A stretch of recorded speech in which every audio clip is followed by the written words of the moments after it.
un poquito de amor. Ay, qué linda tu mirada serena, ay, qué lindas tus caricias tan suaves, ay, qué lindos tus susurros constantes de tu boca preciosa, que me dio aquella noche a la orilla del río, la ilusión del amor. Ay, qué linda tu mirada serena, ay, qué lindas tus caricias tan suaves, ay, qué lindos tus susurros constantes de tu boca preciosa, que me dio aquella noche a la orilla del río, la ilusión del amor.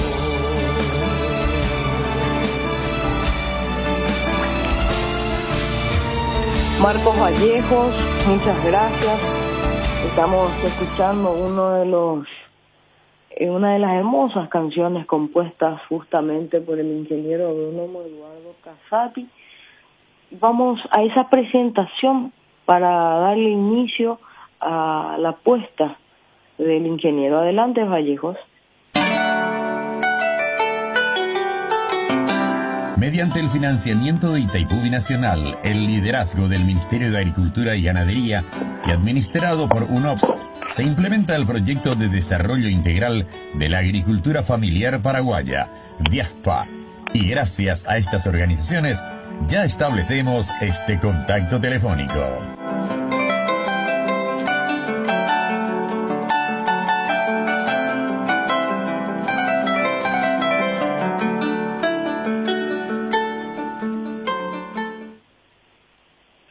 Muchas gracias, Vallejos. Ya lo tenemos el ingeniero agrónomo Eduardo Casati. Estaba muy interesado por indagar hoy en el tema COVID-19 en Paraguay, atendiendo a todo lo que está pasando a nivel mundial y también qué está pasando en nuestro país con esta pandemia que ya ha golpeado la economía, nos ha golpeado emocionalmente, socialmente, que estamos pasando de una manera bastante atroz día con día, teniendo en cuenta los porcentajes de infectados, de fallecidos y de gente que también está quedando con secuelas. Muy buenos días, ingeniero Casati. Buen día, Marlene, ¿cómo estás? Vamos a tocar hoy un tema de trascendental importancia para el quehacer nacional y vamos a hacer un breve repaso histórico. El COVID se inicia en el 2020, en diciembre del 2019 se inicia en la China la aparición de una cepa de un virus sumamente contagioso.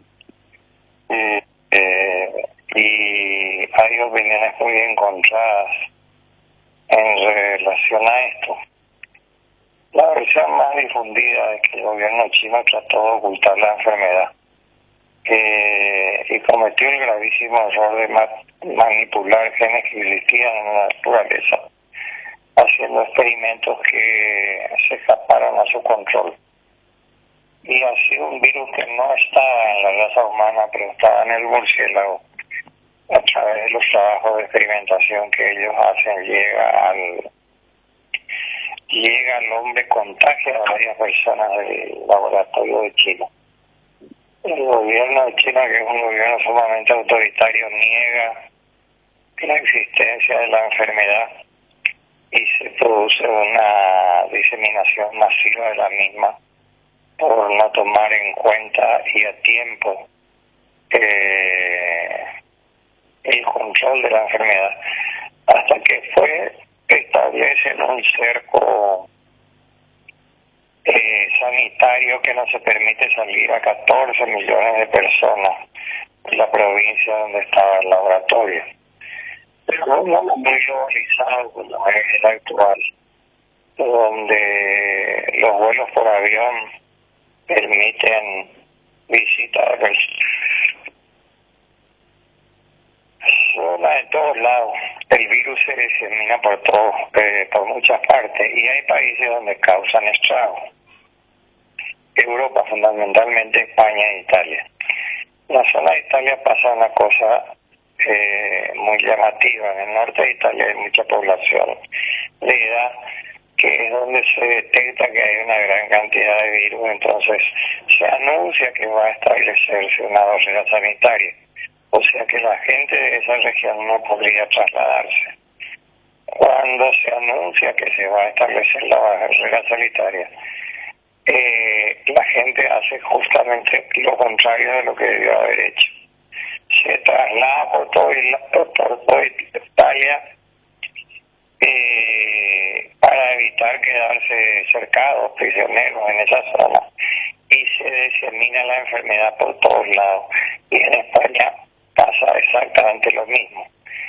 No había ninguna experiencia con el tratamiento de la enfermedad, solo se sabía que era un virus sumamente contagioso, que atacaba en los periodos fríos, era mucho más virulento, y la enfermedad se disemina pero con una velocidad espantosa.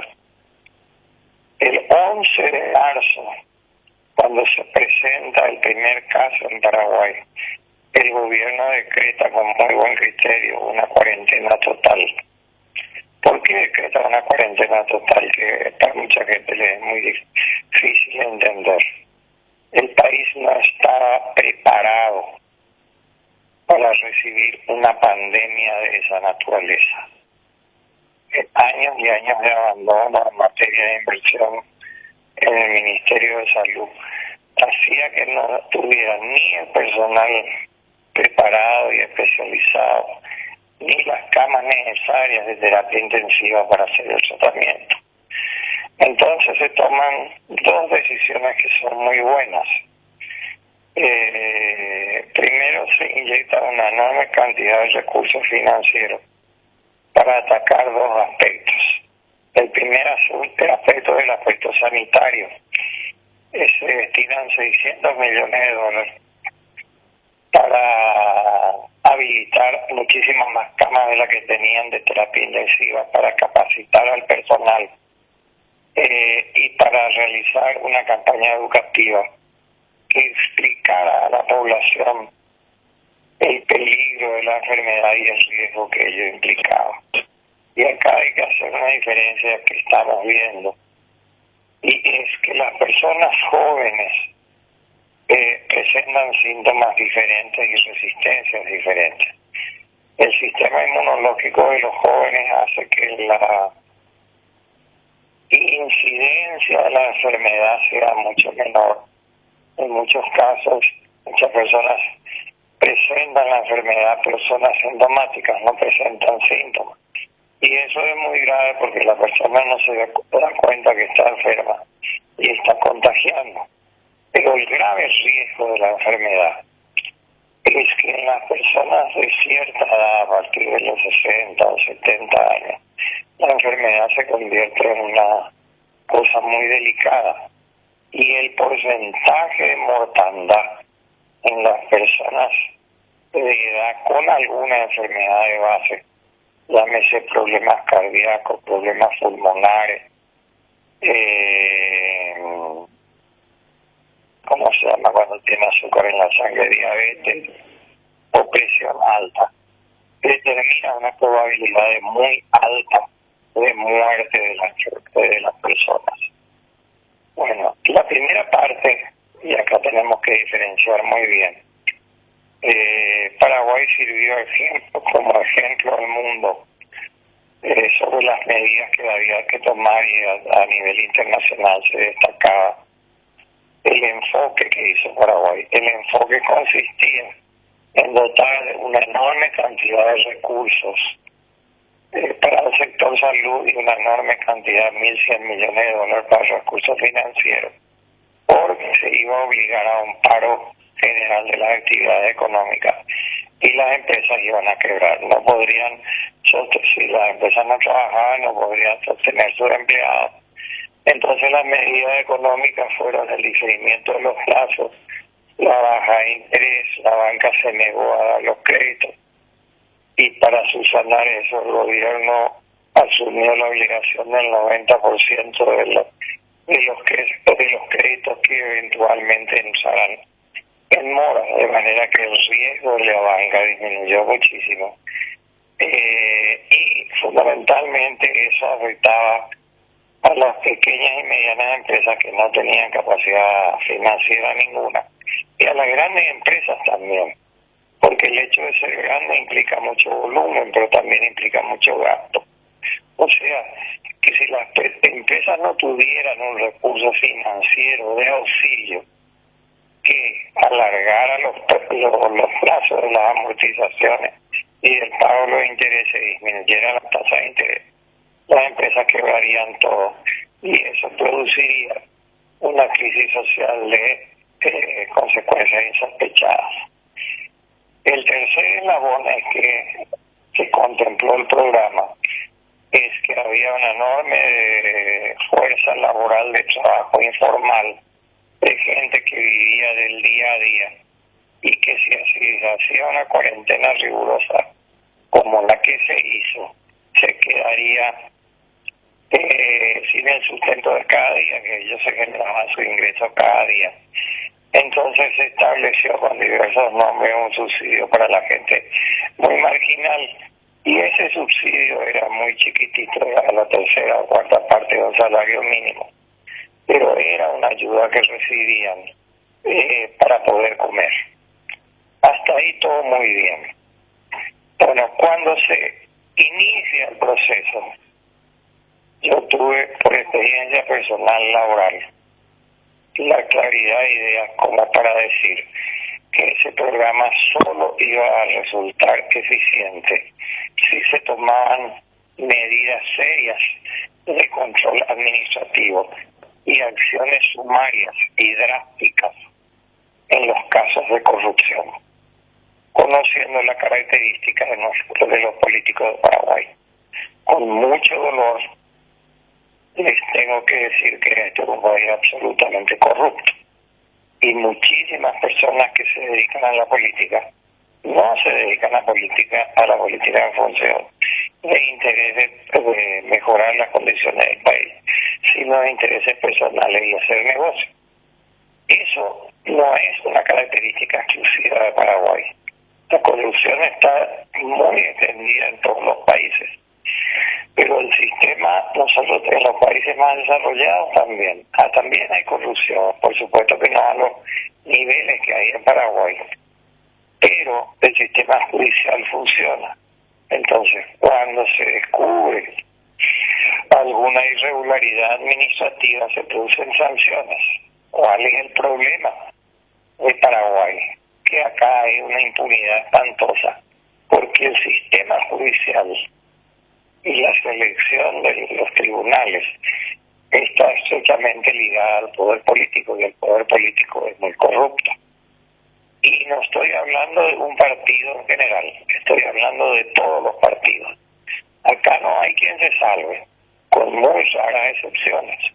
Con esto no estoy queriendo decir que todos los políticos son corruptos, porque no es así de ninguna manera. Pero hay demasiados políticos corruptos, y es un porcentaje muy alto. Bueno, Paraguay toma esas medidas, es ponderado a nivel mundial, se hacen los ajustes necesarios, se prepara el Ministerio de Salud, capacita a todos sus técnicos, se construyen las camas adicionales de terapia intensiva, y tenía que hacerse un stock de medicamentos que permitiera el tratamiento de la enfermedad, y de que esos insumos médicos no se agotaran. Todo eso se hace, pero no se hace lo que pedí que se hiciera. Y lo que pedí que se hiciera es que se aprobara una ley de emergencia que sancionara drásticamente a todos los funcionarios públicos o empresarios privados también que estuvieran involucrados en un hecho de corrupción administrativa. Muy bien, hasta ahí funcionó muy bien. Se hace la primera gran licitación y resulta que nos encontramos con un serio problema de corrupción, denunciado por la oposición, por diputados y senadores de la oposición, denunciado por la prensa y avalada por la Fiscalía. En esa primera gran licitación se presentaron remedios que no reunían los requisitos, se presentaron facturas falsas sobre el origen de los bienes y la calidad de los mismos. ¿Y el resultado cuál fue? El resultado fue que se inicia una investigación judicial que nunca culmina, no se sanciona a las personas involucradas y hay una mafia instalada en el sistema de salud para ser negociado con la cuestión de los remedios. Y eso realmente es lamentable y yo diría una cosa más, es criminal. Porque si en las situaciones de emergencia que vive el país hay algunos políticos sinvergüenzas que van a alterar la calidad del producto, el origen del producto y el precio de los productos, no hay forma de salir de la crisis. Bueno, la legislación habilitaba a un programa de emergencia que permitía simplificar los procesos licitatorios, que son engorrosos y largos, para que hubiera agilidad administrativa. Entonces, se consigue la capacitación del personal, se consigue la habilitación de las camas, pero no se consigue los insumos necesarios para el tratamiento de la enfermedad, porque la primera licitación resulta ser en un fiasco total y no sacamos la ley de juicio sumario para que en un tiempo prudencial y muy corto esas personas fueran condenadas, hasta el punto de que la misma empresa participante de esa licitación está participando en otras licitaciones. Y eso, señores, es absolutamente inaceptable. Como el control en un principio estuvo muy bien llevado, el control de la veda sanitaria, de que no se podía salir y la policía controlaba y el ejército controlaba, se evitó en un principio que la diseminación de la enfermedad se expandiera rápidamente, que es lo que se buscaba para que el país se preparara para tener el personal capacitado, la población educada. Se hizo un programa de capacitación muy grande, de mañana, tarde y noche por radio, televisión y diario. Se decía lo que se tenía que hacer: el lavado de las manos, la distancia prudencial, el uso del jabón, el uso de alcohol, el no reunirse con grupos de personas diferentes, el mantenerse aislado. En un principio se consiguió, porque si no se hubiera conseguido, la diseminación de la enfermedad hubiera sido tan grave y tan rápida, porque el virus es tan contagioso, que se hubiera enfermado todo el mundo y hubiera sido un desastre total. Pero eso fue la primera etapa. Superada esa primera etapa, se liberaron los controles. Y empezó la diseminación de la enfermedad a los niveles que tenemos actualmente, en que no tenemos más camas de terapia intensiva. Es una cosa gravísima que está pasando y que me llena de vergüenza. No tienen los sanatorios los insumos necesarios para el tratamiento de la enfermedad. Es más, y es mucho más grave, y es una crítica fuertísima la que hago. Se detectaron robos de medicamentos de previsión social que se vendían. Sale todos los días por radio y televisión a los parientes de los enfermos internados en INEAM. Señores, esa es una cosa muy muy fácil de resolver. Primero que hay que ser extremadamente sinvergüenza para lucrar con la salud de la gente. Primero es un robo. Segundo es un robo que ocasiona mortandad de la gente. Y tercero, el gobierno tiene la obligación de velar por la salud de la gente y tener los insumos necesarios. Porque hay gente que está vendiendo la casa para pagar los altos costos de la enfermedad y están desesperados y no hay camas de terapia intensiva. Después de haber sido un ejemplo como país donde las medidas se tomaron oportuna y adecuadamente, hoy día porcentualmente en relación a su población, Paraguay es uno de los países más infectados del mundo. ¿Qué quiere decir eso? El volumen o la cantidad de enfermos es baja porque es un país chico, pero proporcionalmente en relación al parámetro que se usa cada 100.000 habitantes es muy alto. Y pasamos, le voy a decir la secuencia, de 10 muertos diarios a 20 muertos diarios a 40 muertos diarios y ahora a 60 muertos diarios. Estamos con más de 4.000 muertos y no tenemos cama de terapia intensiva. Entonces, ahí hubieron dos errores que hay que diferenciar nítidamente. El primero, que nos dormimos, y voy a querer pensar que fuimos lo suficientemente tontos e inocentes, como el país negoció ante la OPS la provisión de las dosis de vacunas que necesitaba para vacunar a su población. Paraguay tiene necesidad, creo que de 3 o 4 millones de dosis, tiene una población de 7 millones y medio de habitantes, y tienen que ser vacunados. En primer lugar, el personal de salud, médicos, enfermeros y todas las personas ligadas al tratamiento de salud. Y lo único que se recibió hasta la fecha son 4.000 dosis, que sirve para 2.000 vacunaciones. Y el personal global de salud es de 18.000 personas. Entonces, es vergonzoso la forma como se manejó. ¿Cuál es el error en el manejo? Que se confió en la OPS, se hizo contrato la Organización Mundial de la Salud y nos fallaron grandemente. ¿Es culpa del país o no?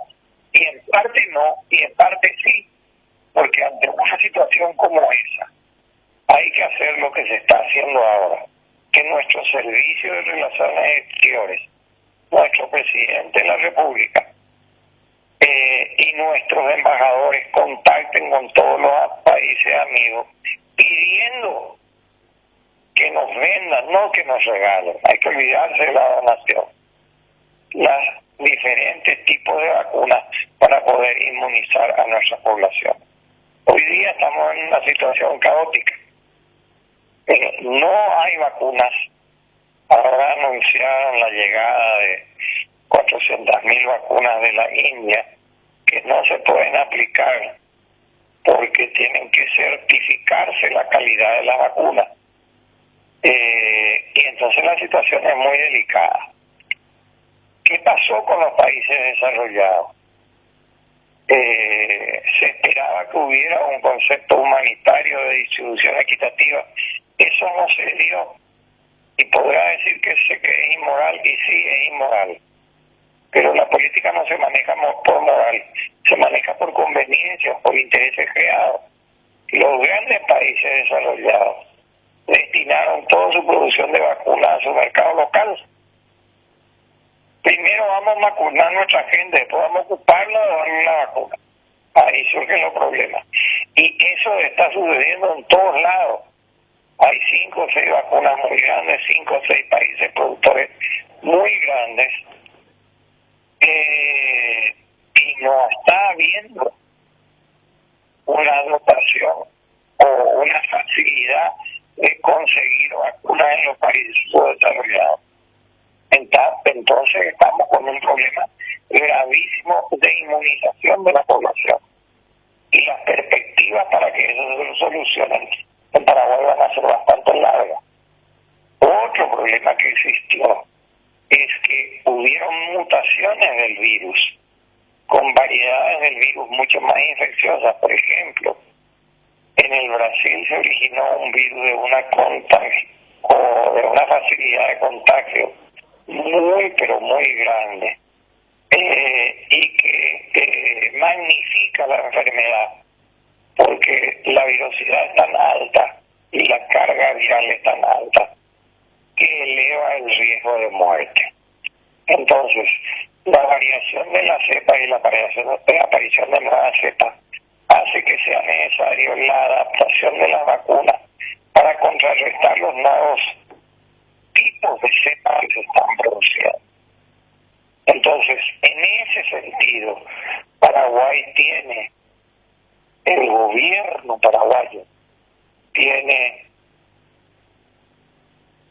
una disculpa que negoció con la OPS y la OPS fracasó en su intento de conseguir la vacuna. Si yo fuera presidente, yo haría un rechazo enérgico a la OPS y le haría una demanda.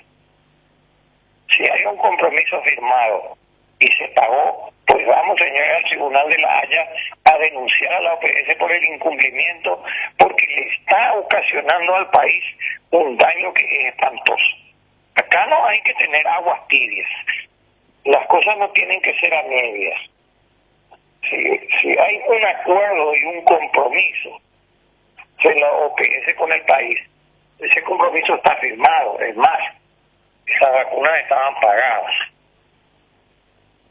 Eso por un lado. Y lo segundo, no tenemos nada que hacer. Nosotros no podemos obligar a un país poderoso a que nos venda la vacuna porque nosotros somos chicos y pobres. Eso es una estupidez. Nosotros lo que tenemos que tener es un servicio de relaciones exteriores que a través del país de amigos sepa negociar que por favor nos vendan el eventual excedente que pueda tener para ayudarnos. Eso sí, y tampoco tenemos que mendigar que nos regalen, porque el interés no es ese y los recursos los tenemos. Lo segundo, y acá soy muy duro en la crítica, es que es inconcebible que se estén robando medicamentos de los centros de acopio para venderle a los parientes de los enfermos que desesperados compran. Y ese asunto saltó a la prensa y saltaron las personas involucradas, las cabezas, pero se sigue haciendo. ¿Y acaso es tan difícil averiguar quién es el culpable? Yo me disfrazo de enfermo, me voy al Linerán, compro un remedio y estoy con la policía y la fiscalía. Hay que me vendan, le agarro preso, le llevo a la policía y que me cuente de dónde sacó el medicamento. Y me van a contar. Me van a contar porque la amenaza que le voy a meter 20 años en la cárcel y no me cuenta. Y entonces cortamos de raíz la falta de suministro de insumos. De insumos robados de los centros de acopio del país. Señores, es grave y realmente es lamentable. ¿Cuál es el resultado? Una indignación total de la población, una frustración total de la población. Yo hace mucho tiempo que vengo diciendo que el modelo en Paraguay se agotó. No podemos seguir con una política o con líderes políticos que lo único que se dedican es a robar. Y eso no es exclusividad de un partido como se nos quiere hacer creer. Todos los líderes de todos los partidos políticos, no todos, pero en todos los partidos políticos hay gente corrupta, con excepción de los partidos más chiquitos que hacen política por un ideal nacional. Los partidos tradicionales son todos corruptos. Porcentaje muy grande, no digo yo, dice la prensa, no digo yo, dice la fiscalía. Y no hay sanción, señores, de ninguna manera. Grandes sinvergüenzas y bandidos a quien la población les tiene un odio feroz por la irresponsabilidad y por los sinvergüenza que son a haciendo ostentación de sus riquezas y consiguiendo sentencias judiciales que son irrisorias. ¿Y dónde está el Consejo de la Magistratura para sancionar a esos jueces penales y corruptos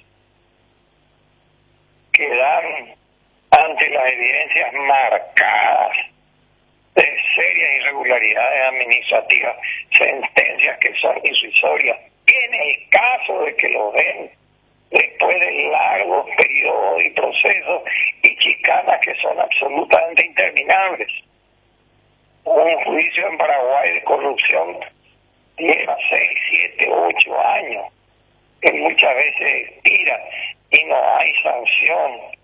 Basta, señores, no podemos seguir así. Con dolor les digo que este no es el país que nosotros queremos. Y esa no es una opinión personal mía, esa es una opinión de todo el pueblo paraguayo.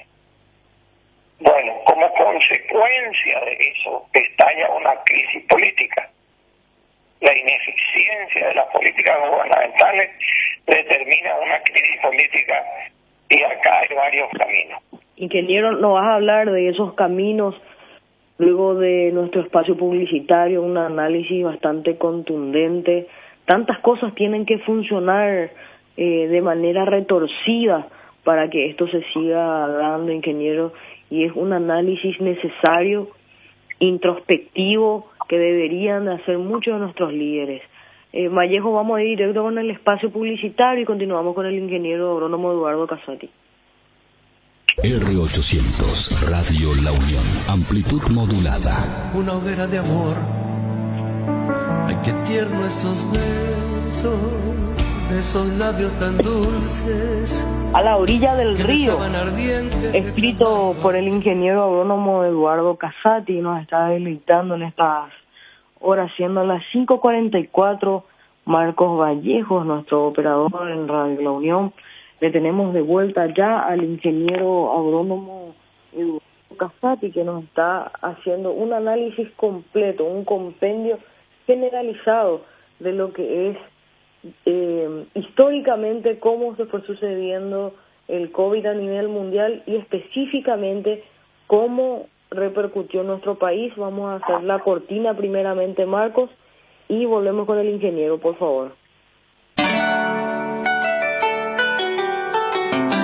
Mediante el financiamiento de Itaipú Binacional, el liderazgo del Ministerio de Agricultura y Ganadería y administrado por UNOPS, se implementa el proyecto de desarrollo integral de la agricultura familiar paraguaya, DIAGPA, y gracias a estas organizaciones ya establecemos este contacto telefónico.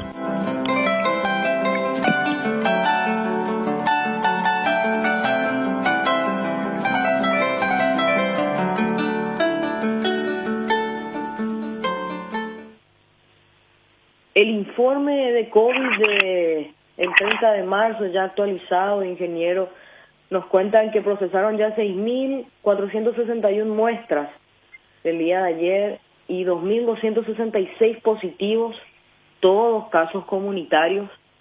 Lamentan informar el día de ayer de 48 fallecidos y un total ya de 4.161, 2.261 internados y 397 en UTI. 1.608 recuperados, sumando así 173.994 y un total ya de confirmados de 212.691. Informe de fallecidos que contempla la edad y el sexo, así como su distribución geográfica, podemos encontrarlo dentro de la página del Ministerio de Salud. Los datos de fallecidos discriminados por franjas etarias: de 20 a 39 años, 1. De 40 a 59 años, 14. De 60 y más, 33. Y por sexo, tenemos 20 del sexo femenino y 28 del sexo masculino.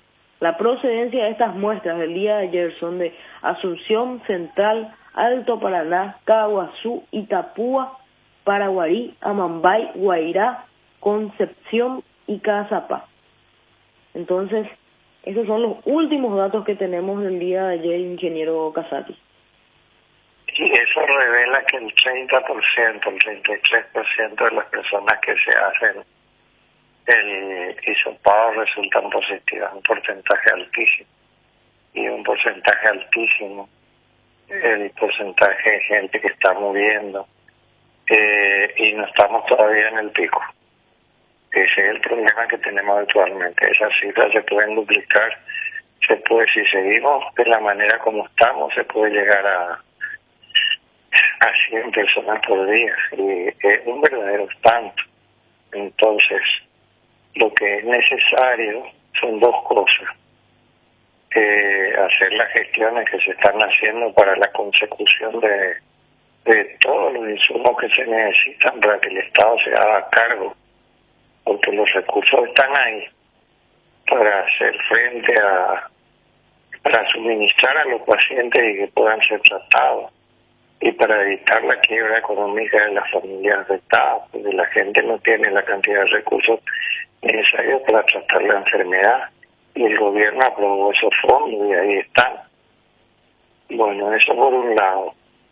Por otro lado, voy a tocar un tema que es tangencial, pero es importante. Estamos viendo que existen dificultades financieras y veo que no terminé ni remotamente. ¿Cuántos minutos tenemos, Marlene? Tenemos en adelante, tenemos 6 minutos, César, ingeniero Casati, para hacer el redondeo final. Bueno, otra cosa.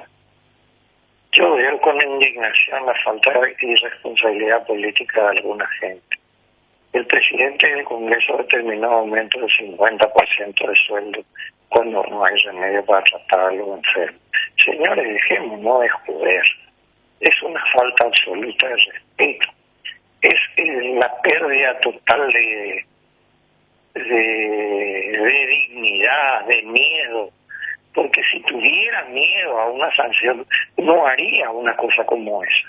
No pueden seguir haciéndose contrataciones públicas para aumentar los gastos, porque eso representa un respaldo político. No puede ser que una rosca mafiosa eleve el 50% un enorme número de funcionarios del sistema legislativo. ¿Para hacer qué? ¿Para hacer qué, señores, si no hacen su trabajo? Y ahora vamos a hablar, con eso voy terminando, de otro gran culpable: el pueblo paraguayo. No sé de qué forma quieren que se le diga, carajo, que tienen que cuidarse. Nosotros somos los responsables de la diseminación de la enfermedad. No es cuestión de culpar de todo el gobierno. Claro que tiene mucha culpa, claro que hay mucha ineficiencia, claro que se hicieron muchas cosas mal, claro que se siguen haciendo cosas horribles y no hay penalización. Eso es todo cierto, eso no se puede engañar, no se puede mentir, no se puede decir que no es cierto. Pero en nosotros he visto filmaciones de Ciudad del Este donde la gente anda por la calle que está pegada por Brasil, que es el foco de infección más grande que hay en América Latina, sin tapabocas.